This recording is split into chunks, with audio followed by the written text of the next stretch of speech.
Plusieurs fois dans l'année, il partait rendre visite à une amie dans la montagne. Elle lui enseignait l'utilisation des plantes et lui donnait les dernières nouvelles du monde de l'autre côté du voile.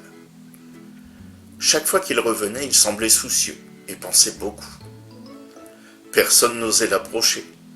Cependant, après quelques jours, son sourire revenait et il était toujours le même. Nous étions curieux de connaître ce qu'il avait appris, mais lorsqu'il nous expliquait, cela restait mystérieux. Il disait, « Sur cette terre, il existe des personnes que nous voyons peu, mais qui nous apportent beaucoup. Il est important de les rencontrer de temps en temps. Elles nous amènent des idées nouvelles sur nos réflexions. Il n'y a jamais de hasard lors de ces discussions, et souvent, nous y puisons des solutions. » Au cours d'une séance, le dialogue est important. Les cartes donnent un sens à la réflexion. Les échanges permettent de voir l'ensemble du chemin. Aucune pensée n'est à écarter. Il faut se faire confiance et laisser l'inconscient nous parler ouvertement.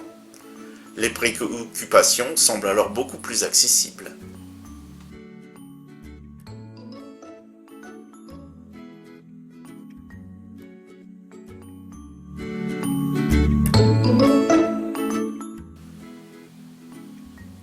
Arcane majeur 3.